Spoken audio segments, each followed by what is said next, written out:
He sat at the table and ate. He was 7 years old, and he didn't ask questions about what was on his plate. Mom had put it there, so it was okay. Dark fried meat with rice. Nothing unusual. And this dinner, which looked completely ordinary, would later be remembered as one of the most terrifying episodes in the criminal history of Irkutsk. But then, on that March evening in 2009, nothing foreshadowed what would happen next. The private house stood on the outskirts of the city in the Rabachai suburb. It was the type of neighborhood where the facilities were in the yard, fences were lopsided, and neighbors knew each other if not by name, then at least by sight. People lived poorly here, but they lived. And this family didn't stand out among the rest. The woman standing at the stove that evening was 27 years old. Her name was Olesya Mostovshchikova. Formally, she was listed as a seller at a clothing market. But in reality, she worked sporadically. When she wasn't drinking, she would go to her shift. When she was drinking, she wouldn't. And recently, the second option had been happening more and more often. She lived alone with her 7-year-old son, whose name was Ilya. He went to school when he was taken there, and there were no other relatives nearby. His father wasn't around either, and how that came to be is a separate story that we will get to later. The house was old and cold, heated by a stove. They ate whatever they could. Most often, there was only grain on the table, and meat appeared rarely because the money was enough for alcohol at best, but not always for normal food. That evening, she placed a plate with dinner in front of her son and sat opposite him. She ate too, in silence. It was quiet in the kitchen. It was already getting dark outside, and nothing in the scene caused alarm. He finished eating. She cleared the dishes, then put him to bed. In the morning, she prepared something for breakfast again, and so it continued for several days in a row. Neighbors would later recall that they didn't notice anything strange during those days. A house like any other, a woman like any other. Perhaps a bit more withdrawn than usual, but a person can have many reasons for that. No one paid attention to what was happening behind closed doors. And then, at some point, one of the neighbors approached a trash bin that stood near her house. What he saw there made him freeze first, and then immediately call the police. In the bag lay something that should not have been there under any circumstances. And it was from this moment that the story that would shock the entire city began. What lay on the 7-year-old's plate was human meat. This is not a metaphor or an artistic exaggeration. The woman who cooked dinner for her son every evening knew exactly what she was putting on his plate. She knew, and yet she still placed the food before him, sat opposite, watched him eat, and then ate herself. And this detail, perhaps, is one of the most difficult in this entire story. The meat belonged to her friend, the same woman with whom they had been drinking together a few days ago, the one who came to visit her and never returned home. As the investigation would later establish, this continued for about a week. Every day, the mother prepared breakfast and dinner following the same pattern: fried meat with rice, sometimes with potatoes if there were any in the house. And she sat opposite and watched him chew. Then she cleared the plate, washed the dishes, and the next day she cooked again. And in this calm, almost mechanical rhythm, there was something particularly frightening. No panic, no fuss, only a daily routine, which now included something a normal person could not even imagine. What remained of the friend was by that time in the crawl space of the house, not in its entirety, in parts.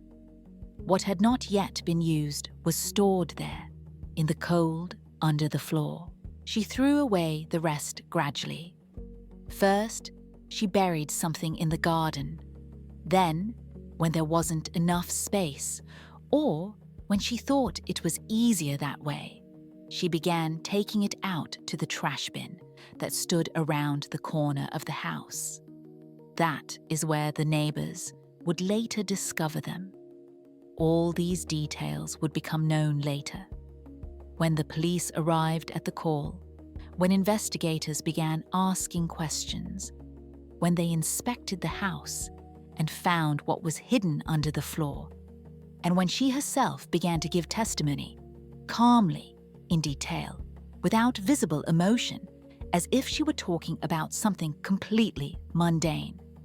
But to understand how this woman and her son ended up at the terrible table, one must go back a few days, to the evening when the friend came to visit her, and when what happened between them triggered this entire chain of events. On March 5th, 2009, at House 55 Osvobozdenia Street, Olesha had guests, 2 friends, roughly from the same circle and the same life as her own. They came to drink, talk, and spend time together. And there was nothing unusual in this, because such gatherings happened regularly for them. A bottle stood on the table. Then a second one appeared. Conversations typical for such groups took place. The son was somewhere nearby, either playing in the next room or already gone to bed. The evening went its course, and none of these 3 women at that moment could even imagine how it would end. As the investigation would later establish, it was on this night that a conflict would occur between Olesya and one of her friends that would escalate into something terrifying. One of the guests who came to Olesya that evening was named Tatiana Romanchuk. She was not a close friend. They hadn't known each other since childhood and hadn't gone to school together. She was an acquaintance from drinking sessions, someone you drink with when you want company, and there's no one else.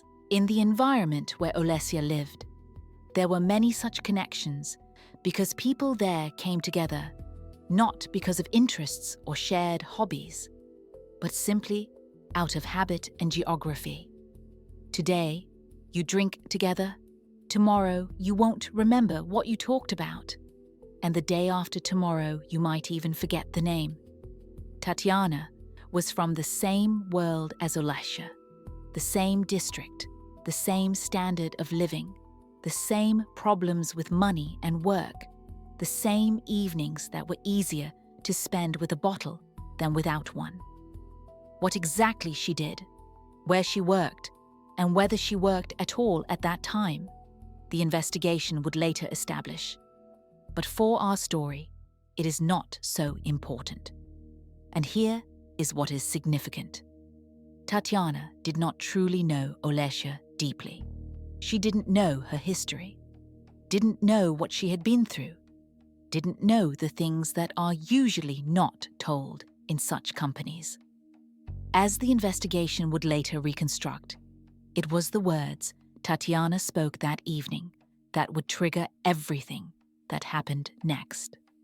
These were words she had no right to say, not because they were lies or slander, but because she did not understand how painful the topic she touched upon was. She just said what she thought, as often happens when people drink and stop watching what slips off the tongue. But until the moment everything changed, a few hours remained. For now, it was just an evening. For now, it was just conversations over vodka, like those that had happened between them dozens of times before. The third person at the table that evening was Julia Sigler. and her role in what would happen later would turn out to be key, although she herself didn't even suspect it at that moment. Also a local, also one of those you could drink with and talk about nothing. Whether she came with Tatiana or they arrived separately, the investigation would later establish. But for understanding what happened next, it is not so important. What is important is that she was there, that she saw everything from the very beginning to the very end, and that she would later remain the only living witness to what happened that night. The evening began quietly, as dozens of similar evenings had begun before. 3 women sat at the kitchen table. Before them stood a bottle and some snack found in the house. The conversations were the most ordinary. About life, about men, about the fact that there was no money, and when it would appear, it was unclear. The alcohol gradually did its work. Tongues loosened and voices became louder. Olesya drank just as much as everyone else, or perhaps even more than the others. She generally drank a lot during that period of her life, and it was her way of dealing with what was happening inside her. What exactly she was trying to cope with. She would drop it later, in a single sentence that no one would take seriously at that moment. But this sentence would explain a lot about what would happen next. The hours passed, the bottles gradually emptied, but the mood held for now. 3 women in the kitchen of an old house in the Rabichai suburb. 3 fates that in a few hours would diverge forever and would never cross again as they had before. One of them would not leave this house alive. The second would become a witness to what occurred and would later give testimony to the investigation. The third would end up in the defendant's dock, accused of what had happened. And it was at some point, when the bottles were already almost empty and the conversation had turned to personal topics, that Tatiana said something she shouldn't have, something that would hurt Olesya so much that just a few hours later, she would pick up an axe. At some point, the conversation turned to Ilya. Exactly who started this topic, the investigation was never able to establish for certain. Perhaps Olesya herself said something about her son. Perhaps Tatiana asked about him. Or perhaps the conversation simply flowed naturally to where drunk conversations between women usually flow. One way or another, at some point, the talk turned to upbringing, about how Olesya was raising him, how she lived with him, how she managed alone, without a husband, without money, without a normal job. And this is when Tatiana began to say what should not have been said. She began to explain to Olesya that she was a bad mother, that she was raising her son incorrectly, that it shouldn't be done that way, that it should be done differently. She lectured, pointed things out, gave advice that no one had asked for.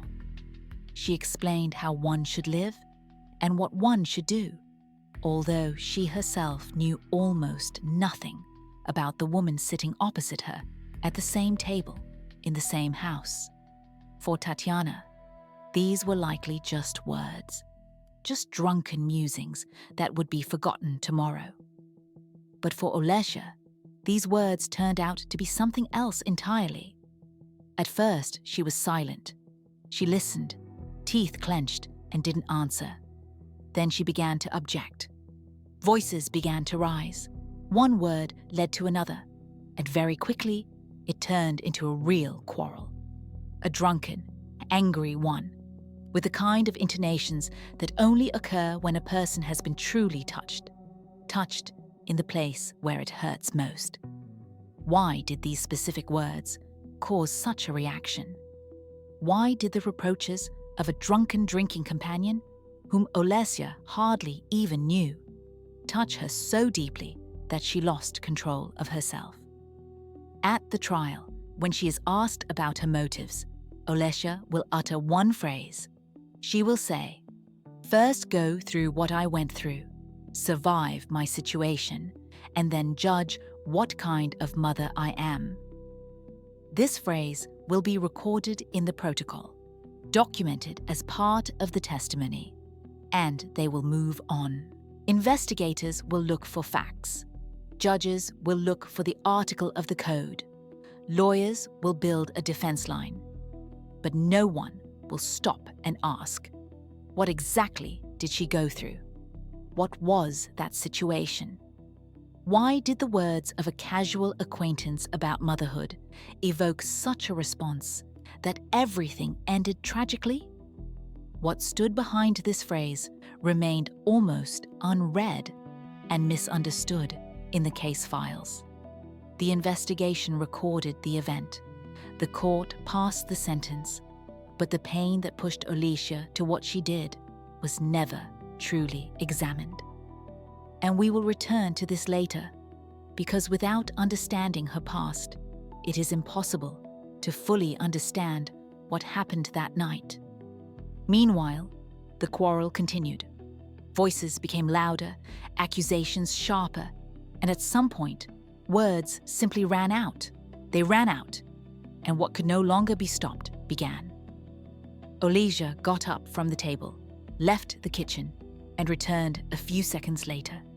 In her hands was an axe. What happened next, she would later describe to investigators in her own words, and these words would enter the case files almost verbatim. She would say, "I took the axe and struck several blows to her head, after which I caused multiple injuries." She said this absolutely calmly, without any visible emotion, in the kind of tone usually used to describe household chores. Tatiana didn't have time to do anything. She didn't have time to stand up, didn't have time to run away, didn't have time to cover herself or even recoil. The first blow struck her in the head, then several more followed. She fell right there in the kitchen, on the very floor that in a few minutes would be completely covered in marks. Everything happened so quickly that she simply had no chance to react or defend herself. Yulia was nearby at that moment, literally a few meters away. She saw everything from the beginning to the end, but she did not intervene and did not attempt to stop what was happening. Later, when she was interrogated, she would say she was in shock and couldn't move. She would say that Olesya threatened her with the same if she tried to intervene or run away. She would say that fear paralyzed her so much that she just stood and watched. The court subsequently accepted this version and recognized her as a witness, not an accomplice. Ilya, Olesya's 7-year-old son, was also in the house at that moment. Whether he was sleeping or saw something of what was happening, testimony on this point differs. According to some reports, he woke up from the noise and came out to the kitchen during the quarrel. According to others, he woke up later, when everything was already over. But the investigation established one thing for certain. He saw what happened afterward. He saw the finding on the floor, saw the marks, saw his mother in the state she was in after what had happened. And this fact would become a separate heavy part of this entire story. Olesya stood in the middle of the kitchen with the axe in her hands. Drunk, breathing heavily, with marks on her face and clothes. Just a few minutes ago, she had been simply a woman, sitting at the table, drinking with friends. Now everything had changed, and changed irrevocably. On the floor lay what was left of Tatiana Romanchuk, and this could no longer be wound back, could not be fixed or made, as if nothing had happened. And at this moment, standing over what lay on the floor with a bloodied axe, Olesya faced a question that would determine everything that happened next. What to do now with what lies on the floor? The decision she would make in the coming hours would turn this case from an ordinary domestic incident into one of the most gruesome crimes in the history of Irkutsk. The kitchen was covered in traces. In the middle of the room lay what half an hour ago had been a living person, and now had turned into a problem that had to be solved somehow. Two women stood nearby, one with an axe in her hands, the second in a state of complete stupor, unable to move, speak, or even fully comprehend what had just happened before her eyes. The first few minutes after the event passed in silence. Then something else switched on in Olesya's head. Not panic, not remorse, not horror at what she had done, but something completely different, something practical and cold. A decision must be made. Action must be taken. This must be put somewhere. Olesya began to butcher what lay on the floor right there in the kitchen, with the same axe with which she had just struck the blows. Methodically, consistently, without unnecessary fuss, as if she were butchering a meat carcass rather than a human being she had been sitting at the same table with an hour ago. Whether Yulia helped her or simply stood and watched, testimony on this point differs. Yulia herself would later claim that she didn't touch anything, that she only watched, paralyzed by fear. But the investigation would record one indisputable fact. She did not leave. She stayed in the house until the very end and saw everything that happened there. The parts were moved to the crawl space.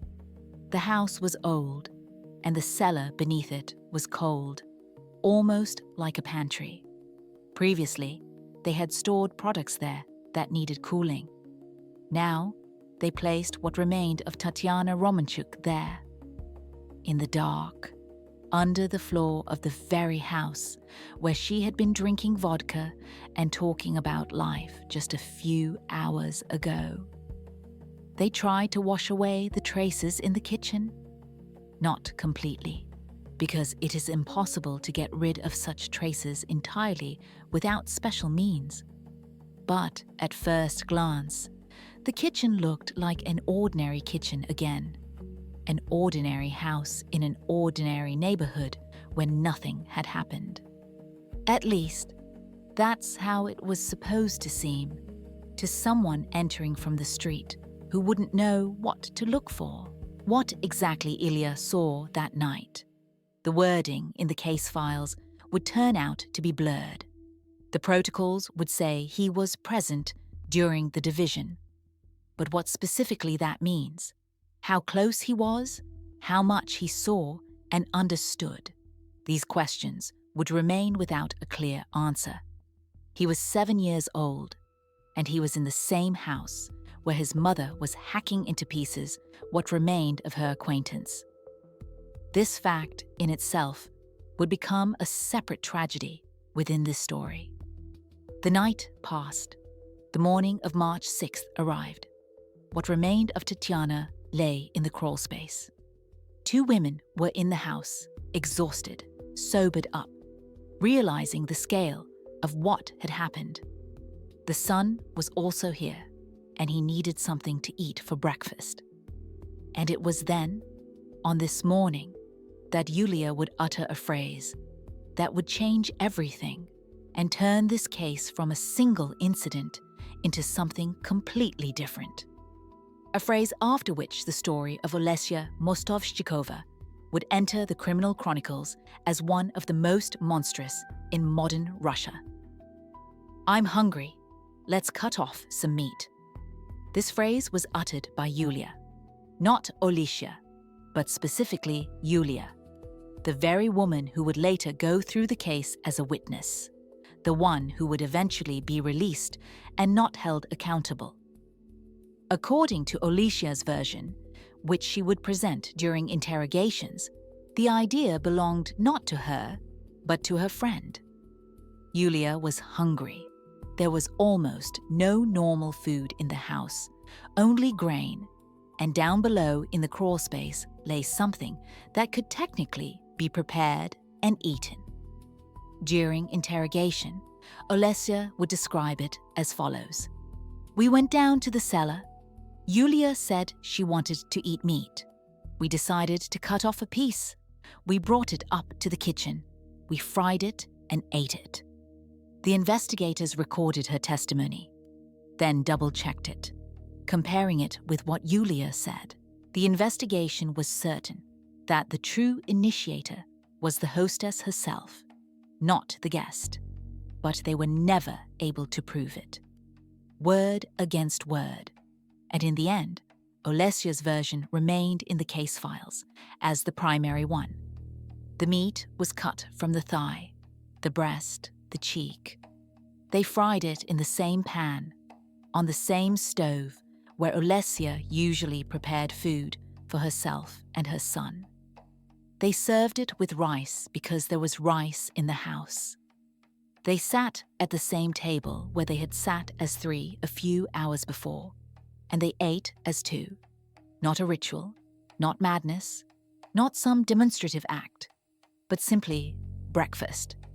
Just two women eating fried meat with rice in the kitchen of an old house in the Rabashai suburb.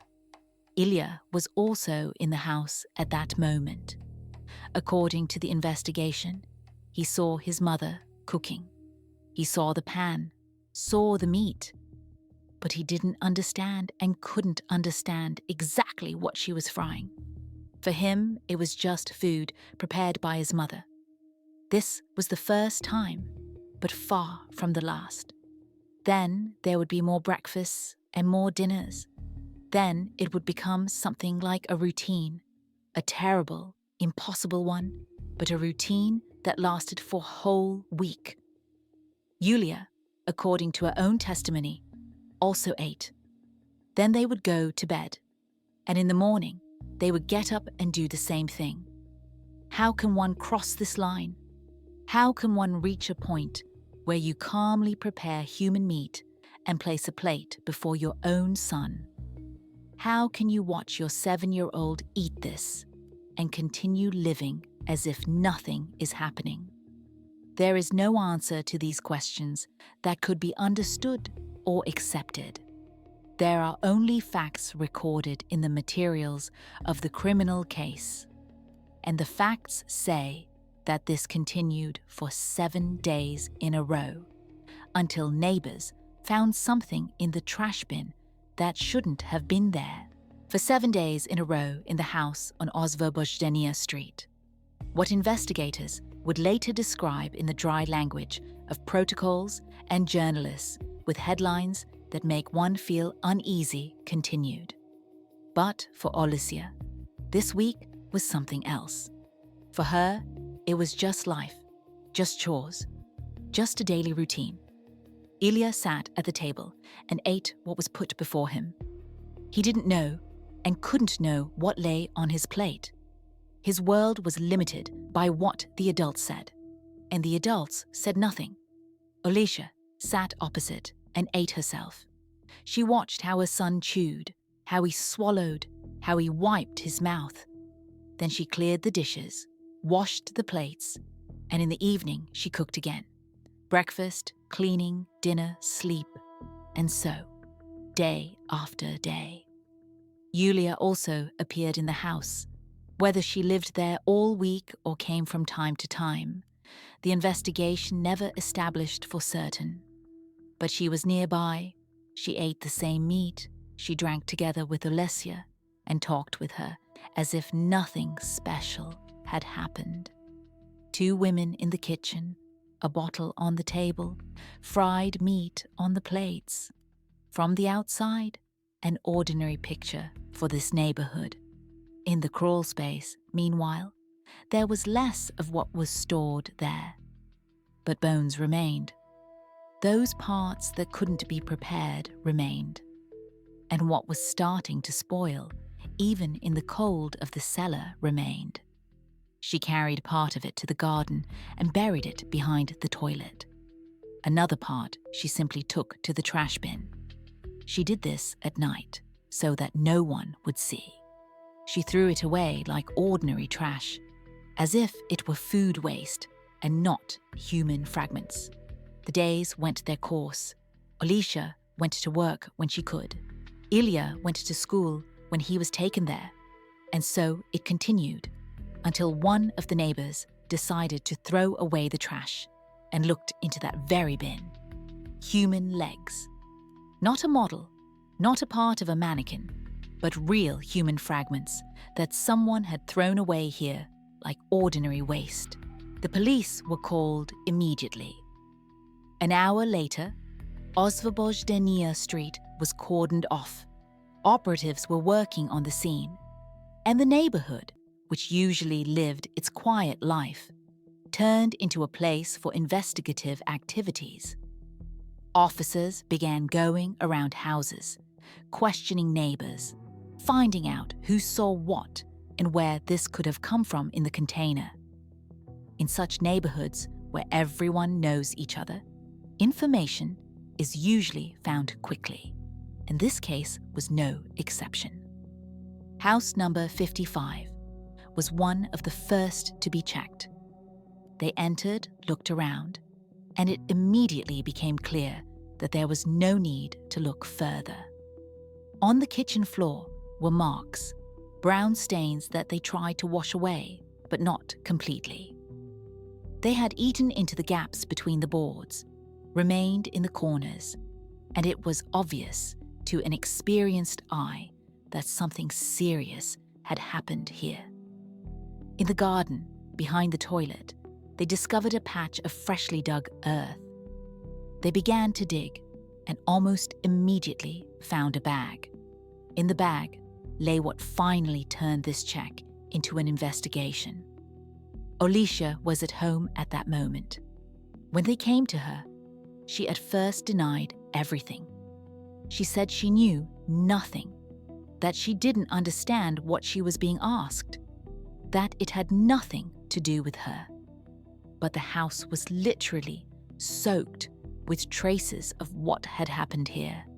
The marks in the kitchen, the findings in the crawl space, the bag in the garden. Denying it in such a situation was pointless, and she realized this fairly quickly. She was detained and taken to the department for interrogation. And then she began to talk. She described everything from beginning to end. The quarrel with Tatiana, the blows with the axe, the division in the kitchen, the storage in the crawl space, the preparation of the meat, the feeding of her son. The investigators recorded her testimony and later admitted that they had not heard such a calm, such a detailed confession in a very long time. There was no remorse in her voice, no fear, no attempt to justify herself somehow, only facts presented in an even tone. Yulia was found the same day and interrogated separately. Her version of events generally coincided with what Olesia told, at least in the main points. But in the details, the testimonies diverged. Who first suggested cutting the meat? Who was the initiator of what followed? To these questions, the two women gave different answers, and the investigation was never able to establish the truth. Each pointed to the other, and proving whose version was closer to the truth turned out to be impossible. Ilya was taken from the home and handed over to relatives. Psychologists began working with him immediately because the scale of what he had witnessed and been an involuntary participant in required serious help. He was 7 years old, and for a whole week he had eaten human meat without knowing it. What was happening in his head, what he understood, and what he remembered. this would become a separate part of the story. A criminal case was opened that same day. The investigation began, and ahead were months of work, interrogations, expertise, and attempts to understand how an ordinary drunken quarrel in a kitchen had turned into one of the most monstrous crimes in the history of Irkutsk. During the interrogation, Olesya spoke willingly, and this, perhaps, surprised the investigators most of all. She did not deny anything, did not get confused in her testimony, did not cry, and did not try to evoke pity. She answered questions clearly, consistently, and described the events in a tone as if they concerned someone else. Investigator Oleg Lobach conducted the interrogation and recorded the testimony. Later, his words would spread through all local and federal newspapers. The suspect struck several blows with an axe to the head and body of the victim.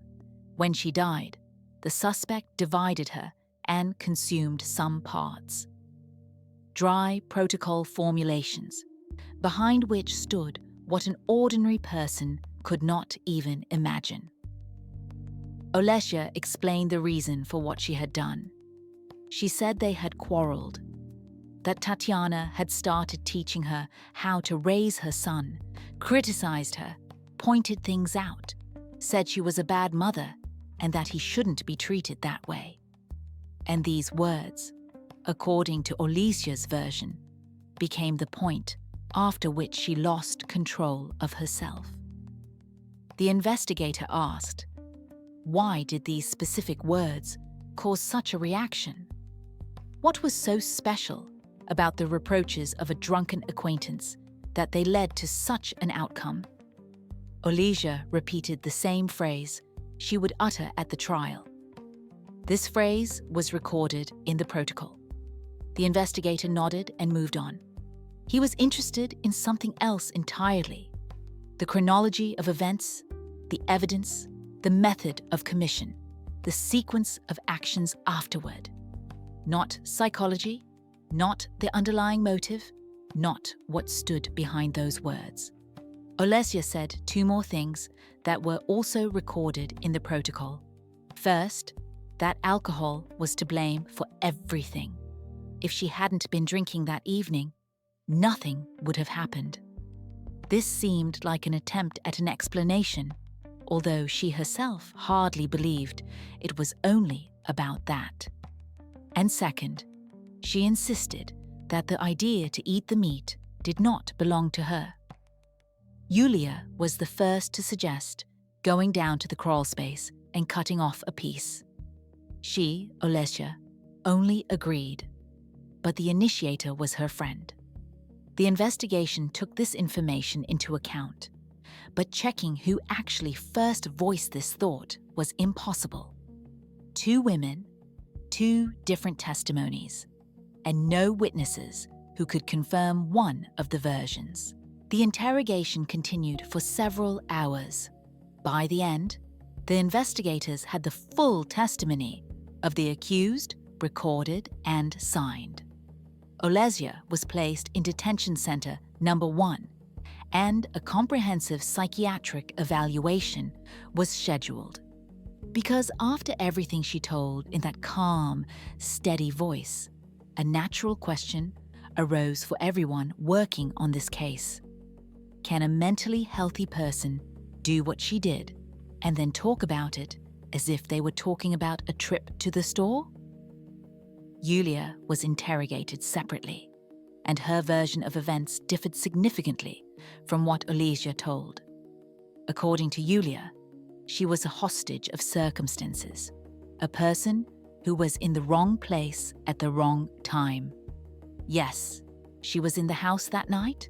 Yes, she saw what happened. But she did not participate in the event and was not the initiator of what followed. Olesya threatened her, saying that if Yulia told anyone, the same would happen to her. And she was afraid. She just did what she was told because she wanted to stay alive. The investigation checked this version and established that Julia Ziegler was indeed in the house on Osvobozdenia Street that night. She indeed saw Olesya strike the blows with the axe, and indeed helped afterward, at least with the transfer to the crawl space. She did not deny these facts, but everything else, according to her, happened under pressure. Olesya controlled her, Olesya threatened her, and she simply had no choice. She didn't want to participate in all of this. She was simply afraid for her own life. And what about the food? Who first suggested cutting the meat and preparing it? The investigators asked this question directly, because it was this moment that turned the case into something completely different. Julia answered evasively, "I don't remember exactly. Maybe I said something, but it was in a state of shock. It wasn't serious. I was not myself after what I saw and didn't realize what I was saying." A decision was made. Julia Ziegler would go through the case as a witness, not as an accused, not as an accomplice, but as a person who was in the wrong place at the wrong time and acted under threat. Her testimony was attached to the case materials. She was summoned to court to give witness testimony, and then she disappeared from the public space. No interviews, no comments to the press. She just quietly left the story and appeared in it no more. Olesya was left alone, the only accused in the case, the only one on whom all responsibility fell for what happened in the house on Osvobozdenia Street. Was this fair? Was Julia really only a hostage of circumstances? Or did she play a much more active role in this story than she admitted? These questions were practically never raised in court. The investigation had its main figure, a motive, evidence, and the full testimony of the accused. This was enough to take the case to court and close the question of who would be punished, and the question of who else should have been in the defendant's dock remained unanswered. The first explanation, which lay on the surface and suggested itself, was related to alcohol. Olesya was a chronic alcoholic, and this is not a value judgment, but a fact recorded in the criminal case files. She drank regularly, heavily, went on binges, and her life in recent years was largely determined by this addiction. That evening, all three drank. Exactly how many bottles they drank, the investigation never established for certain, but it's obvious there were many. Enough for tongues to loosen, for control to weaken, for the conversation to move to topics that, in a sober state, perhaps no one would have touched upon. Alcohol removes internal brakes, turning off the control that in ordinary life holds a person back from impulsive actions. What seems unthinkable in a sober state can become possible in a state of strong intoxication. To strike back in response to hurtful words, to continue hitting when the person has already fallen, not to stop even when everything is already over. Alcohol does not create aggression out of nothing, but it releases what is usually kept under lock and key. At first glance, everything looked clear and fit a familiar pattern. 3 women got drunk, argued, and in the heat of the moment, one grabbed an axe and struck. From there, everything followed by inertia, one thing leading to another. A classic domestic story, only with monstrous consequences. Such cases occur in Russia regularly, and the investigators who worked on this case had seen similar things many times. A drunken quarrel, a weapon of opportunity at hand, an outcome no one planned. But something about this version didn't add up. Something stood out from the usual picture of a domestic incident fueled by alcohol. Millions of people in the country drink, and they drink heavily. Thousands of them quarrel while drunk, say hurtful things to each other, and sometimes resort to physical violence. Hundreds of these quarrels end in serious injury or even tragedy. But to butcher someone after the fact, store the remains in the cellar of one's own house, cook food from them, and feed it to one's own son, that is a completely different level. It goes far beyond what can be explained by ordinary drunken aggression or loss of control while intoxicated. The investigation understood that the version involving only alcohol was not enough. It was necessary to dig deeper, to look for something else that could explain what happened. And then, the next question arose, one that suggested itself. Could it be much simpler? Perhaps Olesya Mostovshchikova was simply mentally ill, and that is what explained her actions. Olesya was sent for a forensic psychiatric evaluation, a standard procedure for cases of this kind. The investigation needed an answer to a key question. Was the accused sane or not? Did Olesya understand what she was doing at the moment she picked up the axe? Or was she acting in a state of passion, psychosis, or some kind of clouded consciousness that deprived her of the ability to control her actions? Much depended on the answer to this question, including which article she would be tried under and what punishment she would receive. Experts worked with her for several weeks. They conducted interviews and testing, and observed her behavior in the isolation facility. They studied her life history, her past, and her state before, during, and after the commission of the crime. They tried to understand if there was something in her psyche that could explain what she did from a medical standpoint. The conclusion of the evaluation was unequivocal. Olesya Mostovshchikova was completely sane. No mental disorders were found that could have affected her ability to realize the nature of her actions. No schizophrenia, no psychopathy, no dissociative states, or other diagnoses that would allow one to say she was insane at the moment the crime was committed. This meant one thing. What happened in the house on Liberation Street was not a manifestation of madness, but a conscious choice. She chose to take the axe. She chose to strike. She chose not to stop. And everything that followed was also her choice, made in her right mind and with a sound memory. For the investigation, this conclusion was good news because it significantly simplified the case.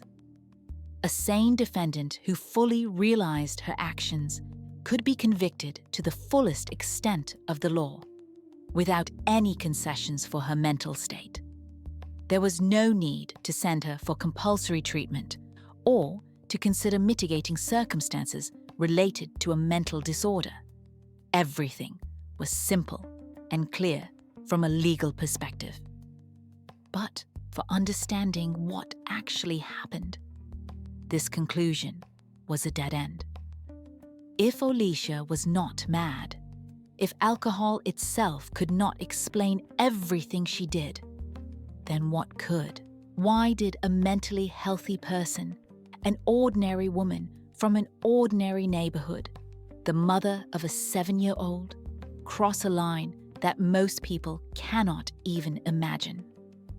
What broke inside her so deeply that she could take the life of an acquaintance over words about raising her son, and then feed that same son human meat for a week? The experts answered the question they were asked. Was the accused sane? They answered clearly and unequivocally, yes, sane. But no one answered the question of why she did it, because no one truly raised that question. It was enough for the investigation to establish the fact of the crime and prove guilt. It was enough for the court to receive a report of sanity, and deliver a verdict. There was a crime, there was an accused, there was an article of the criminal code, and there was evidence. This was enough to close the case and send Olesia to a penal colony. The trial took place at the end of 2009, a few months after Olesia was detained and placed in a pre-trial detention center. The case was heard by the Kuybyshev District Court of Irkutsk, and by that time, the prosecution had a complete picture of the events, supported by the testimony of the accused herself, the witness testimony of Yulia Ziegler, the report of the forensic psychiatric evaluation, and the physical evidence collected at the crime scene. Charges were brought under 2 articles of the Criminal Code. Article 105, the intentional causing of death to another person, and Article 244, desecration of that which remained after the tragic end and of burial places.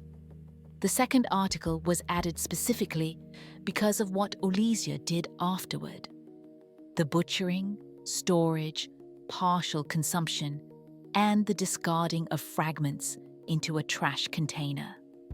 Olesia admitted her guilt in full, without any reservations or attempts to shift responsibility onto someone else. The defense, realizing that denying the obvious was pointless, built its strategy on mitigating circumstances.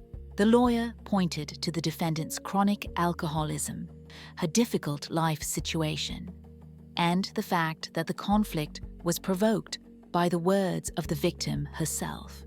But in such a situation, one could not expect more than a slight reduction in the sentence.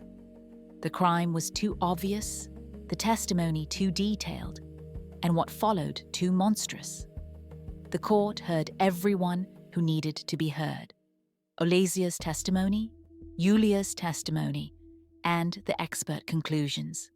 It examined the case materials, photographs from the crime scene, interrogation protocols, and search results. Everything was documented and sorted out, and the judge had no doubt about what had happened or who was to blame. The sentence was handed down: 8 years and 7 months of imprisonment, to be served in a general regime colony. Additionally, the court ordered Olesia to pay 350,000 rubles to the family of the deceased as compensation for moral and material damage.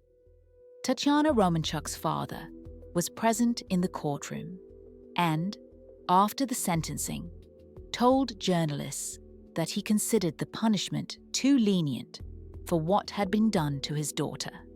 However, he did not file a cassation appeal, likely realizing that a review of the case was unlikely to result in a significant increase in the term.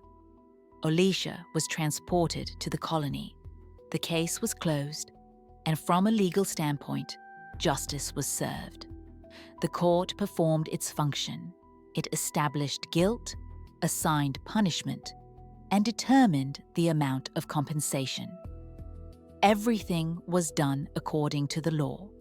All procedures were followed, and all formalities were completed.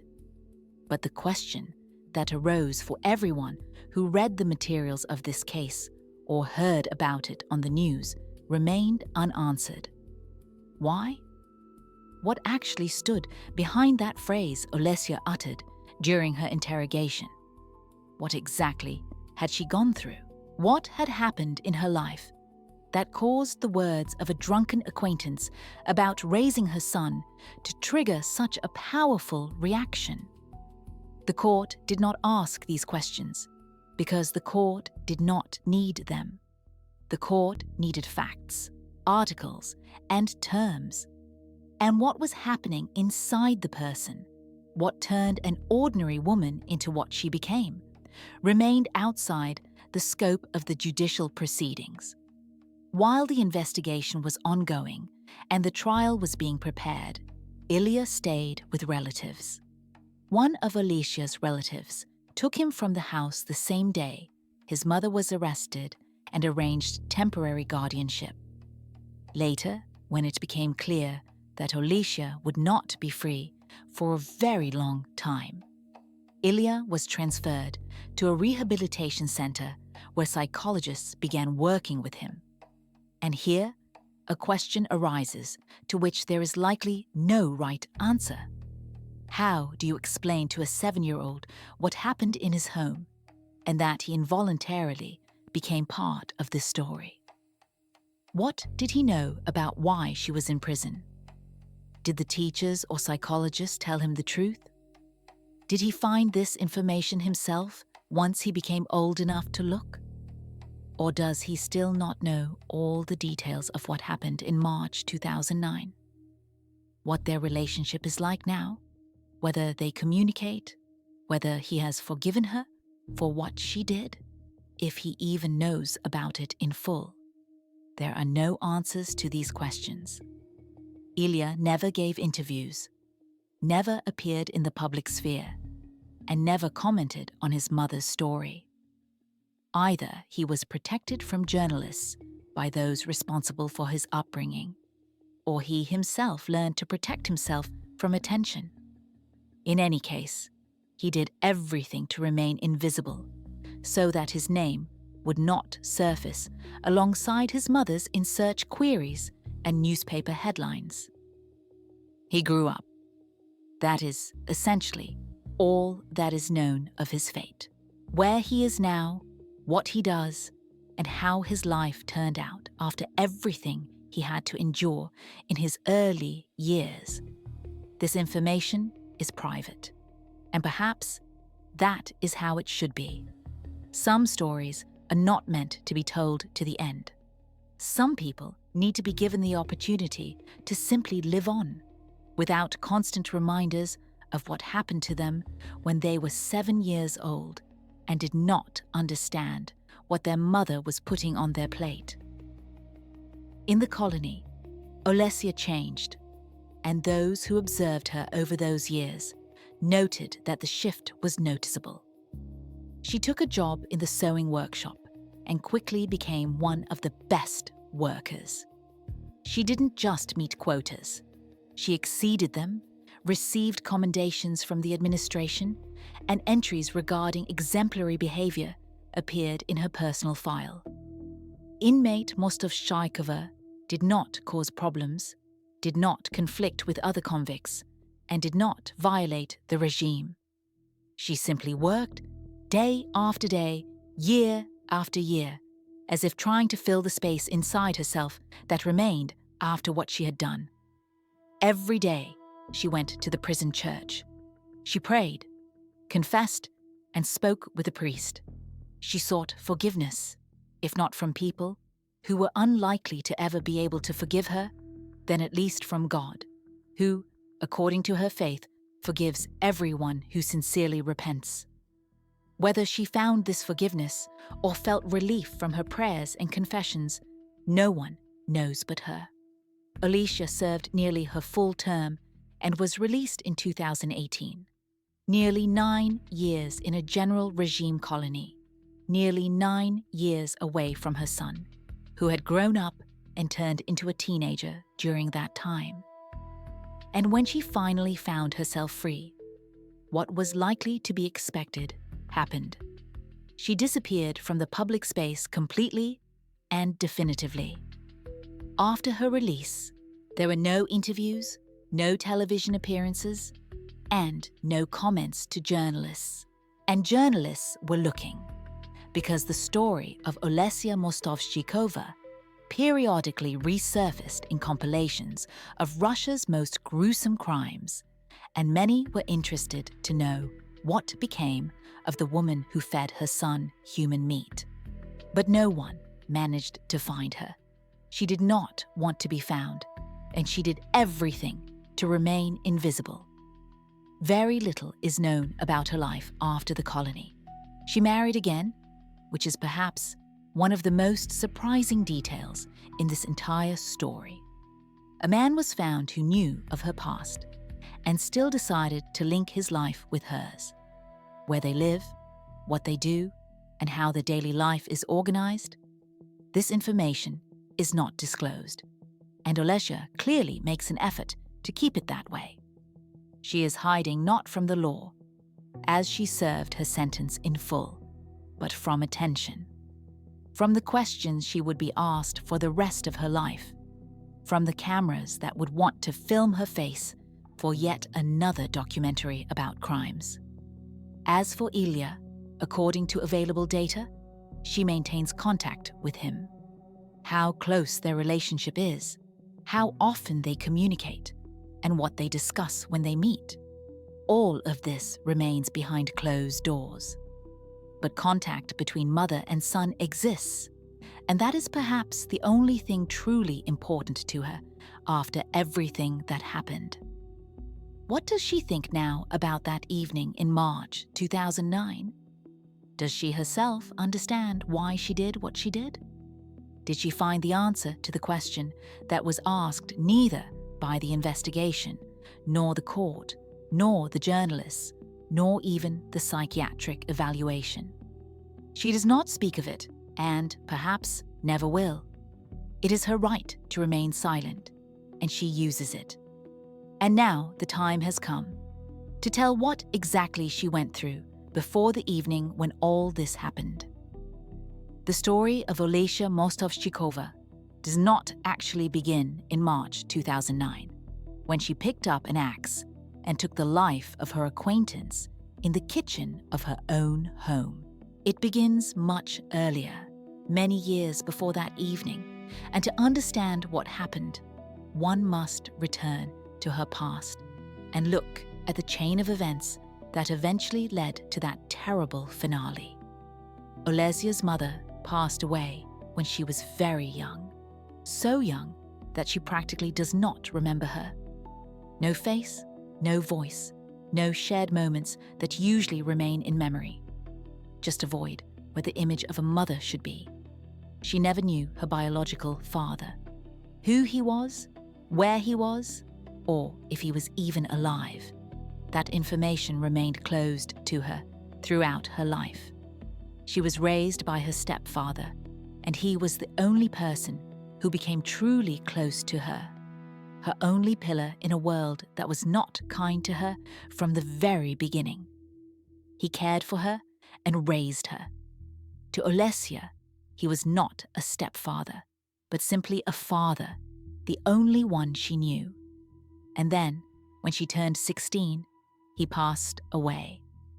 In her own words, which she would utter much later during interrogations, it was this loss that broke her life.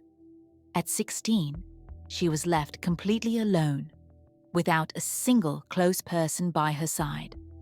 At 18, she got married, and it seemed that life was finally starting to improve.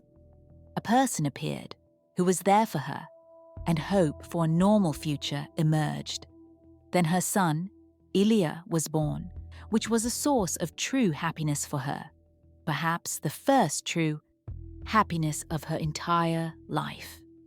Now that, too, did not last long. Her husband chose to end his own life, and Olesia was once again left alone.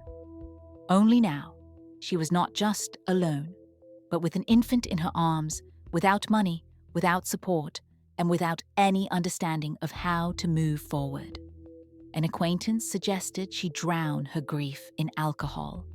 She listened, because she knew no other way to cope with what was happening inside her. She began to drink.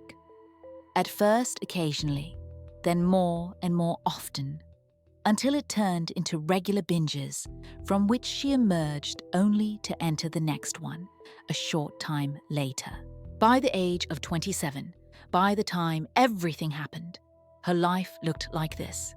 No mother, no father, no stepfather, no husband, no one who could support her, help her, or simply be there.